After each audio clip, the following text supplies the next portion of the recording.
अगर मैं आपसे कहूं कि मारा गया ईरान का खेमनेई, लेकिन मातम पसरा है भारत के अंदर। भारत के लोग कह रहे हैं कि खामनेई मेरा शेर था, उसे गद्दारों ने मार दिया है। आइए देखते हैं कि आखिरकार किन देशों से कैसे प्रतिक्रिया आ रही है, और उसी के साथ साथ भारत के अंदर ऐसी कौन सी जगह है जहां पर खेमनेई को लेकर अब विरोध जारी हो चुका है। खेमनेई को लेकर नहीं, बल्कि खेमनेई की मौत पर विरोध जारी हो चुका है कि आखिरकार उनकी औकात कैसे हुई कि खेमनेई को उन्होंने मार दिया। यार, खेमनेई जानते हो कौन है? असल में ईरान का सुप्रीम लीडर था। ये वो आदमी था जो कि 37 साल से ईरान को चला रहा था। काफी लोग कहते हैं कि ईरान को इसने बर्बाद कर दिया, ईरान पर इसने बहुत जुल्म किए, लेकिन मैं आपको बताऊं सच्चाई कुछ और थी। ऐसा इसलिए क्योंकि अमेरिका इसको बर्बाद करना चाहता था, ईरान को और खेमनेई को, क्योंकि खेमनेई कभी भी अमेरिका के पक्ष में नहीं गया, ना इजराइल के पक्ष में गया। देखो यार, अमेरिका और इजराइल भारत के दोस्त हैं, लेकिन अगर वास्तविकता देखोगे ना, तो आज नहीं तो कल सही अगर खेमनेई का यही भावना रहती अमेरिका के प्रति, तो इनको जाना ही जाना था।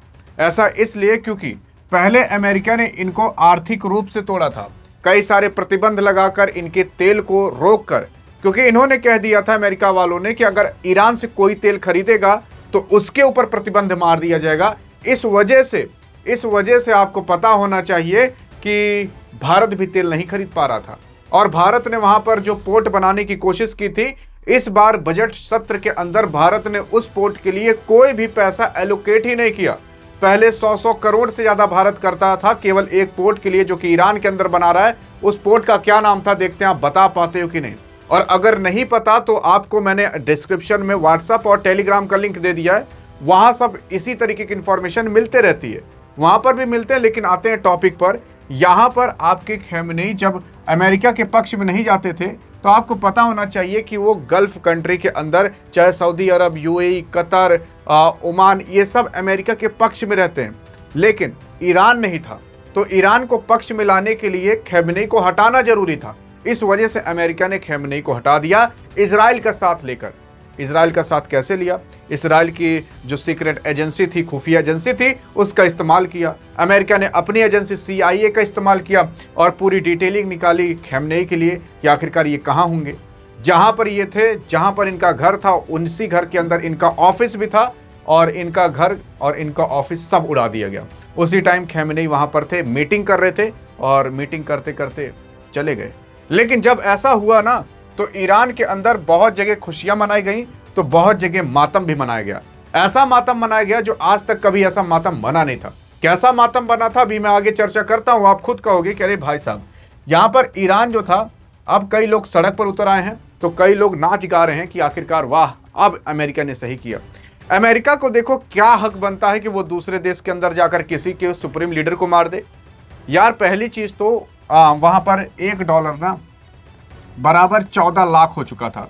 मतलब अगर आपको $1 का कोई सामान खरीदना है तो आपको 14 लाख ईरानी करेंसी लेकर जानी पड़ती। अब सोच कर देख लीजिए कितनी महंगाई थी, मतलब 80-90 रुपए का सामान। अब ये क्या ईरान की वजह से हुआ? नहीं, ये अमेरिका ने तोड़ा था ईरान को, तब ईरान के अंदर इतनी ज्यादा महंगाई और बाकी अन्य चीजें आई। नहीं तो देखो, वो मिडिल ईस्ट के अंदर जो गल्फ कंट्री हैं, उनको भगवान ने एक चीज दे रखा है जिसका नाम है तेल। वो तेल बेच बेच करके कमा सकते हैं। अभी रूस के अंदर ऊपर ना 100 से ज्यादा प्रतिबंध आपके अमेरिका ने लगा कर रखा है, लेकिन रूस के पास तेल है, तो वो तेल बेच करके अभी स्टेबल बना हुआ है, अपनी GDP को ग्रो कर रहा है। लेकिन ईरान ऐसा नहीं कर पाया था, वो तेल बेच ही नहीं पाया। अभी ईरान और बर्बादी की ओर जाएगा, क्योंकि वो जो वहां स्ट्रेट ऑफ हॉर्मुज है, जहां से लगभग दुनिया का 20% तेल का आयात निर्यात होता है, वहां पर अब ईरान उसको बंद करने की कोशिश कर रहा है, जिसकी वजह से अब अमेरिका वहां जो अपना बेड़ा भेजा हुआ था, उस बेड़ा के तहत उस पर मार करेगा और ईरान पर और मार करेगा। अभी ईरान और टूटेगा और ईरान के अंदर सत्ता परिवर्तन भी होगा, इतना तोड़ा जाएगा ईरान को। ये तो शुरुआत में सबसे पहले लीडर को ही हटा दिया गया ताकि ऊपर से ऑर्डर ना आ पाए। अब जो नीचे नीचे लोग हैं वही लोग काम करेंगे, लीडर जो कहेगा उसका काम होगा ही नहीं, क्योंकि लीडर अब कोई है ही नहीं। और अगर किसी दूसरे को लीडर बना दिया गया तो आपको क्या लगता है कि खेमनेई की जितना काम कर पाएगा? नहीं। तो मेन चीज ये है, पहले लीडर को हटा दो, उसके बाद आराम से तोड़ेंगे। वही अमेरिका करने जा रहा है ईरान के अंदर। लेकिन जब यही देखो सैटेलाइट की इमेज है, जहां पर खैमनई थे, यहां से धुआं निकल रहा है, यहां से धुआं निकल रहा है। ऐसा कहा गया था कि लगभग 30 से ज्यादा बम एक ही जगह मारे गए थे और बहुत खतरनाक वाले बम मारे गए थे। कुछ बंकर बस्टर बम हो सकते हैं, कुछ अन्य बम हो सकते हैं, जो पहले ऊपर वाले क्षेत्र को उड़ा दिया गया, फिर नीचे बंकर बस्टर बम डाल करके नीचे वाले क्षेत्र को उड़ा दिया गया। अब खैमनई थे, सुप्रीम लीडर थे, नॉर्मल घर के अंदर होंगे भी नहीं, ये नॉर्मल घर होगा भी नहीं, बहुत खतरनाक होगा। स्टील की मोटी मोटी चादर की दीवार होंगी इतनी मोटी मोटी, तो उनको बम से उड़ाना मुश्किल था। तो यहाँ पर स्पेशल टाइप का बम इस्तेमाल किया गया होगा। लेकिन जब इतना सब कुछ हो गया तो दुनिया के हर कोने से, यहाँ तक कि भारत में भी आप देखोगे लोग रो रहे हैं। भारत के खास करके जम्मू कश्मीर के अंदर कुछ ऐसा आपको देखने को मिलेगा। लोग सड़क पर आ रहे हैं, प्रेयर कर रहे हैं, अल्लाह को पूछ रहे हैं, खैमनई को पूछ रहे हैं। इस टाइम खैमनई को भगवान मान लिए हैं वो लोग। यहाँ पर आप देखोगे तो भारत के अंदर कुछ महिलाएं भी हैं जो कि कह रही हैं कि मेरा खुदा चला गया, खैमनई को कह रहे हैं मेरा शेर चला गया। वो ये भी कह रही हैं कि खैमनई जो था उससे लड़ने की ताकत उनके अंदर नहीं थी, इस वजह से उन लोगों ने पीठ पीछे वार किया। वो कह रहे थे कि खैमनई छुपा है, लेकिन वो छुपा नहीं था। इनका कहना यह भी है कि वो गद्दार हैं, ट्रंप गद्दार है, इजराइल गद्दार है, अमेरिका गद्दार है। गद्दारी करके मारा, पहले तो प्यारी प्यारी मीठी मीठी बातें किया, फिर उसके बाद अटैक कर दिया। और ईरान यहाँ पर तैयार नहीं था। लेकिन मैं आपको बताऊं, ईरान तैयार था।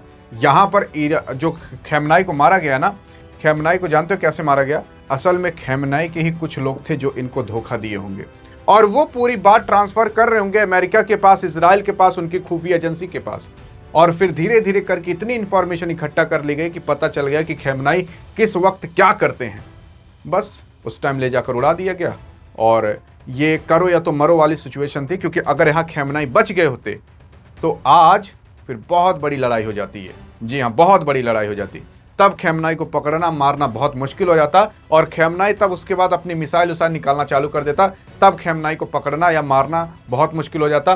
खैमनई रूस में भाग जाता या कहीं और भाग जाता और वहां से ऑर्डर देता सारी मिसाइलें लॉन्च करो इजराइल की ओर, और इजराइल के ऊपर जहां बम्बार्डमेंट एक बार होती तो छोटा सा इजराइल है, खत्म हो जाता। कितना भी आयरन डोम लगा कर रखे रहता, जब हजारों मिसाइलें गिरती तो कितना ही रोक पाता। तो मेन चीज ये है, इस वजह से एक ही बार में इनको करो या तो मरो वाली सिचुएशन में रखा गया, मार दिया गया और सफल हो गया इन लोग का मिशन। बहुत बड़ी प्लानिंग की गई थी। लेकिन अब दुनिया के हर कोने कोने से आप देख सकते हो कि खासकर जो मुसलमान लोग हैं वो लोग खैमनई के लिए उतर चुके हैं रोड पर।